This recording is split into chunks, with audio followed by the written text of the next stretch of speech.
नमस्कार दोस्तों, मैं केसी साहू सर आप सबका स्वागत करता हूं आपका ही अपना चैनल केसी सर के क्लासेस में। दोस्तों, हम आज रसायन विषय के एक बहुत ही महत्वपूर्ण विषय पर चर्चा करने वाले हैं। जी हां, हम अनुभार निकालने वाले हैं। जी हां, अनुभार को प्रायः बच्चे लोग क्या करते हैं, याद कर लेते हैं, जबकि अनुभार को रटने की आवश्यकता नहीं होती है। अगर हमको परमाणु भार याद है तो उस परमाणु भार के आधार पर हम किसी भी अणु का अनुभार निकाल सकते हैं। और याद रखिए दोस्तों, यदि आपको रसायन को समझना है तो अनुभार निकालने आपको आना चाहिए। मैं रटने के लिए नहीं बोल रहा हूं, आपको अनुभार निकालने आना चाहिए। तो आइए आज हम अनुभार निकाल सकते हैं। इनसे पहले वीडियो में मैंने आपको मोल से संबंधित कुछ परिभाषा बताया था और मोल किसे कहते हैं इनके बारे में बताया था। आज थोड़ी सी उस पर और चर्चा कर लेते हैं। तो दोस्तों, अगर अभी तक आपने हमारे चैनल को सब्सक्राइब नहीं किया है तो प्लीज हमारे चैनल को सब्सक्राइब कीजिएगा और बेल आइकन को प्रेस करके ऑल को टच कीजिएगा ताकि हमारे नए नए वीडियो का नोटिफिकेशन आपको मिलता रहे। तो आइए दोस्तों, आज चर्चा करते हैं मोल। तो ये मोल क्या चीज होती है? रसायन में मोल बहुत ही महत्वपूर्ण चीज होता है। इनकी परिभाषा बहुत ही सरल है, आपको परिभाषा से मतलब नहीं रखना है, आपको इनको समझना है। कैसे समझेंगे? जैसे मान लिया जाए हम कहीं मार्केट में जाते हैं तो अगर हमको केला लेना है तो हम क्या बोलते हैं, 1 दर्जन केला दो। तो 1 दर्जन का मतलब क्या होता है? तो वस्तु में निश्चित संख्या की मात्रा। जैसे अगर हम 1 दर्जन बोले तो उसमें पदार्थ की मात्रा कितनी होती है, वो जो वस्तु होती है उनकी मात्रा कितनी होती है, 12 नग होती है। तो 1 दर्जन मतलब 12 नग। उसी प्रकार सैकड़ा बोले, अगर हम किसी को बोलते हैं कि हमको 1 सैकड़ा नहीं पूछिए तो हमको गिन के देता है, कितना देता है, 100 देता है। इसी प्रकार रसायन की भाषा में रसायनज्ञों ने अणुओं को, परमाणुओं को या फिर आयनों को नापने के लिए उनका एक इकाई दिया जिसे मोल बोलते हैं। जैसे 1 दर्जन में 12 वस्तुएं होती है, उसी प्रकार 1 मोल पदार्थ में 6.02 गुणित 10⁻23 अणुओं की संख्या या परमाणुओं की संख्या या फिर आयनों की संख्या होती है। तो आइए इसको हम लिखते हैं मोल। एवोगैड्रो संख्या इसको बोलते हैं, इसी को एवोगैड्रो संख्या बोला जाता है। ध्यान दीजिएगा, एवोगैड्रो संख्या, ये एवोगैड्रो संख्या होती है। इसको n से दर्शाते हैं और इसका मान कितना होता है हमेशा 6.02 गुणित 10⁻23 इतना। अब ये कणों की संख्या होती है, कणों की संख्या, परमाणुओं की संख्या या फिर अणुओं की संख्या। तो ये होता है एवोगैड्रो संख्या। दोस्तों, अब हमको एवोगैड्रो संख्या को जानने के बाद हमें एक बहुत ही महत्वपूर्ण चीज की आवश्यकता होती है, वो होती है मोलों की संख्या।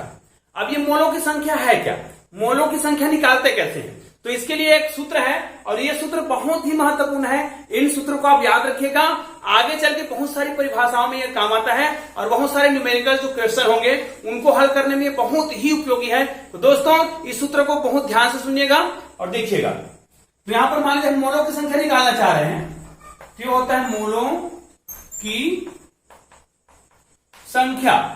मोलों की संख्या इसको छोटा n से दर्शाते हैं, ध्यान दीजिएगा। यहां पर होगा, ऊपर में होता है भार जिसको हम लोग द्रव्यमान बोलते हैं, द्रव्यमान ये होता है ग्राम में, ठीक है। और नीचे में होता है अनुभार जिसको हम लोग आणविक द्रव्यमान भी बोलते हैं, आणविक द्रव्यमान। दोस्तों, यदि यह सूत्र आपको याद है तो आप मोलों की संख्या को बहुत ही आसानी से निकाल सकते हैं। ध्यान दीजिएगा, ये भार है, मतलब कोई भी जो अणु दिया रहेगा उसका जो द्रव्यमान होता है वो उसका भार कहलाता है। जो दिया रहेगा किसी प्रश्न में, अगर वो प्रश्न करता है तो प्रश्न में दिया रहेगा। और ये अनुभार है, ये किसी भी अणु का निश्चित अनुभार होता है। उस अनुभार को हम लोग क्या करते हैं, निकालते हैं। और हमारे आज के वीडियो में हम यही सीखने वाले, ठीक है। तो देखते हैं अनुभार कैसे निकालते हैं। ये सूत्र बहुत महत्वपूर्ण है, इस सूत्र को आप लोग याद कर लीजिएगा। आइए देखते हैं अनुभार कैसे निकालते हैं। आइए दोस्तों, कुछ अणुओं का अनुभार हम निकालना सीखते हैं। तो अगर मैं कुछ यहां पर लिख दूं, जैसे जल का अनुभार होता है 18, H2SO4 का होता है 98, या फिर सोडियम हाइड्रोक्साइड का होता है 40, या फिर NaCl NaCl, इनका होता है इसका 23 और इनका, तो ये हो जाएगा 58.5। इसी प्रकार और बहुत सारे होते हैं। तो ऐसे अगर मैं बताऊंगा तो आपको क्या करना पड़ेगा, फिर इसमें तो आपको रखना पड़ जाएगा। तो बिल्कुल भी आपको मैं रखना नहीं सिखाऊंगा, इनको निकालना सिखाऊंगा, ठीक है। तो आइए हम इसका अनुभार कैसे निकालते हैं वो सीखते हैं। इनको आपको रखना नहीं है, अभी मैं सिखा रहा हूं, ठीक है। तो आइए देखते हैं किसी भी अणु का अनुभार निकालते कैसे हैं। जैसे हमें जल का अनुभार निकालना है तो ये होता है H2O। अब हमें इसमें जो भी तत्व का उपयोग हुआ है उनकी संख्या को देखना है। तो जैसे इसमें हाइड्रोजन कितनी बार उपयोग हुआ है, 2 बार, और हाइड्रोजन का द्रव्यमान कितना होता है, 1 मानते हैं, ठीक है। और यहां पर देखो ऑक्सीजन लिखा है, और ऑक्सीजन यहां पे कितने बार आया है, 1 ही बार आया है। और ऑक्सीजन का द्रव्यमान कितना, परमाणु क्रमांक कितना है, 8 होता है। तो द्रव्यमान उसके लगभग 2 गुना होता है। इसका परमाणु द्रव्यमान कितना होता है, इसका होता है 16। तो देखो 2 1 का 2 हो गया, और 16 और 16 और 2 कितना हो गया, 18। ये देखो इसी को आप लोग अभी निकाले थे, हम लोग निकाले थे। तो रटने की आवश्यकता नहीं है, किसी भी चीज का हम क्या निकाल सकते हैं, आणविक द्रव्यमान, जिसको हम लोग क्या बोलते हैं, अनुभार बोलते हैं। तो ये देखो इसका अनुभार कितना आ गया, 18। उसी प्रकार हमने अभी लिखा था H2SO4 का कितना निकाले थे, 98 लिख दिए थे। मैंने रट के नहीं लिखा था, उसको निकाले थे। कैसे निकालते हैं, देखो यहां पर देखो हमको पता है हाइड्रोजन कितने बार आया है, 2 बार, और हाइड्रोजन का भार कितना होता है, 1। अनुभार की बात कर रहे हैं ना, ध्यान दीजिएगा। आणविक द्रव्यमान और उनका भार अलग चीज होता है, तो हम आणविक द्रव्यमान निकाल रहे हैं। तो देखो सल्फर है यहाँ पर, सल्फर यहाँ पर याद रखिएगा, यहाँ पर जिनका भी निकालना होता है हमको प्लस प्लस करके निकालते हैं। सल्फर है, अब सल्फर का परमाणु क्रमांक कितना है, 16, तो उनका द्रव्यमान कितना होगा, 32। अब देखो यहाँ पर क्या लिखा है, ऑक्सीजन, यहाँ पर ऑक्सीजन कितने बार आया है, 4 बार आया है। और ऑक्सीजन का परमाणु भार कितना होता है, ये होता है 16, और 16 ऑक्सीजन कितने बार आया है, 4 बार। देखो 4 बार, तो यहाँ पर हमने 4 से गुना कर दिया। जब इसको हल करेंगे तो 2 1 कम 2, और ये तो 32 है ही, और प्लस ये 16 को 4 से गुना करेंगे तो 16 × 64 हो जाएगा। फिर इनको क्या करेंगे, सबको जोड़ देंगे। तो देखो 4 2 6 और 2 8, और 6 3 9, ये हो जाएगा 98। ये इनका हो गया। इसी प्रकार आप और किसी का भी निकाल सकते हो। एक और देख लेते हैं, जैसे सोडियम हाइड्रोक्साइड। दोस्तों याद रखिए, इनके परमाणु जो द्रव्यमान है के आधार पर ही हम क्या निकाल रहे हैं, अनुभार निकाल रहे हैं, आणविक द्रव्यमान निकाल रहे हैं, और ये बहुत ही महत्वपूर्ण है। तो इनको आप लोग ध्यान से सीख लीजिएगा। सोडियम हाइड्रोक्साइड का, अब सोडियम का कितना होता है, सोडियम का परमाणु क्रमांक कितना होता है, 11 होता है। और इसका परमाणु द्रव्यमान है, परमाणु भार है, वो कितना होता है, कुछ का जस्ट डबल ना होकर के कुछ भिन्न टाइप का होता है। जैसे 11 दूनी 22 होना चाहिए, लेकिन सोडियम का 11 दूनी 22 ना होकर के कितना होता है, 23 होता है। और प्लस, और ये देखो ऑक्सीजन कितने बार आया है, 1 बार आया है। और ऑक्सीजन कितना होता है, अभी हमने निकाला था, कितना होता है, 16। और हाइड्रोजन में कितना होता है, 1 होता है। तो कितना हो गया, 16 और 23 और 1, तो कितना हो जाएगा, 16 और 23 39 हो गया, 39 और 1 करके 40 हो गया। तो ये किसका परमाणु, सॉरी आणविक द्रव्यमान है, किसका, सोडियम हाइड्रोक्साइड का। इसी प्रकार आप बहुत सारे सभी का, मतलब जितने भी अनुभार निकालना है, जितने भी अणुओं का आपको अनुभार निकालना है, उनका इस विधि से निकाला जा सकता है। तो आइए दोस्तों एक गणित बना के देखते हैं। आइए दोस्तों एक प्रश्न के माध्यम से समझने का प्रयास करते हैं। आपको स्क्रीन पर एक प्रश्न दिख रहा होगा, उसमें स्पष्ट लिखा है कि 18 ग्राम H2O में, मतलब जल में कुल परमाणुओं की संख्या ज्ञात करनी है। तो उसके लिए हमें क्या निकालना पड़ेगा कि उस 18 ग्राम जल में कितने मोल है पहले।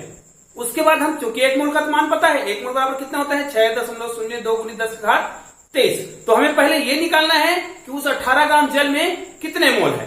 तो देखते हैं। तो ये आपका 18 ग्राम, ध्यान से देखिएगा, 18 ग्राम H2O में मोलों की संख्या निकालना है। तो मोलों की संख्या कैसे होता है, ये होता है भार, जिसको हम कौन सा भार बोलते हैं, उसका द्रव्यमान। जो प्रश्न में दिया होता है वही उसका भार होता है, ध्यान दीजिएगा।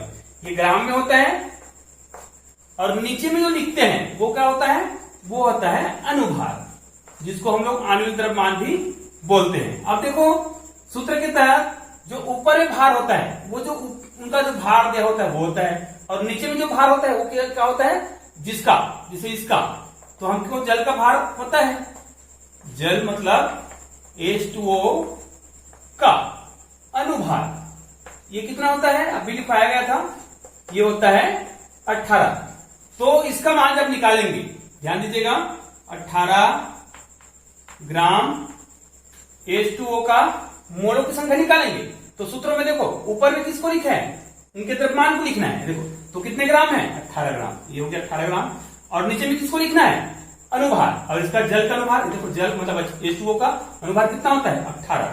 तो 18 कट गया, तो आपका कितना आ गया आंसर, 1 मोल आ गया। ये किसका है, 18 ग्राम जल में उनके मोलों की संख्या कितनी है, 1 है।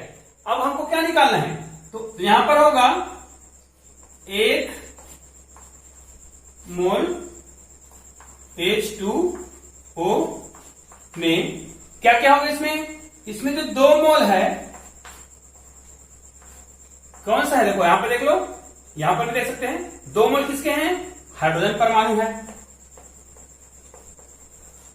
ठीक है, ये देखो हाइड्रोजन परमाणु 2 मोल प्लस 1 मोल किसके हैं, ये देखो हाइड्रोजन कितने बार है, 2 बार, तो 2 मोल हो गए। और ऑक्सीजन कितने हैं, 1 बार, तो 1 मोल किसका होगा, 1 मोल ऑक्सीजन का हो गया, 1 मोल ऑक्सीजन। ठीक है, ये ऑक्सीजन का है। तो टोटल कितने मोल हो गए, 2 मोल और एक यहां पर, तो कितने मोल हो गए, टोटल 3 मोल हो गए। ठीक है, अब हमको पता है कि 1 मोल में कितनी संख्याएं होती है, तो यहां पर देखो 1 मोल जल में कितने मोल, ध्यान देना है, 1 मोल जल में H2O में 2 मोल परमाणु के हैं और 1 मोल किसके हैं, ऑक्सीजन के हैं। तो टोटल कितने मोल हो गए, 3 मोल। और हमको पता है कि 1 मोल बराबर कितना होता है, 6.02 गुणित 10 का घात 23। इसका मतलब यहां पर जो 1 मोल है, 1 मोल का मान लिखेंगे तो 3 गुणित, अब मोल की मान कितना होता है, मोल बराबर कितना होता है, 6.02 गुणित 10 का घात 23। ये 1 मोल का मान है, जिसको हम लोग एवोगैड्रो संख्या बोलते हैं। और ये 3 किसका है, जल के 1 मोल में 2 मोल हाइड्रोजन के हैं और 1 मोल किसके हैं, ऑक्सीजन के हैं। तो टोटल कितने मोल, 3 मोल। तो इनको जब हम इसे गुना कर देंगे, तो गुना करके देखते हैं, तो 10 का घात 23 तो ऐसा ही रहेगा, 10 का घात 23 वैसा ही रहेगा। यहां पर इसे गुना होगा, तो देखो 3 दूनी 6 होगा, और शून्य का शून्य से ही होगा, तो 6 शून्य शून्य, और दशमलव 6 18। तो दोस्तों ये है परमाणुओं की संख्या। ठीक है, और इसमें दोनों परमाणु शामिल है, कौन कौन से, ऑक्सीजन और हाइड्रोजन। कैसे, इस शुरू बोला गया था ना, 18 ग्राम H2O में परमाणुओं की संख्या ज्ञात करो।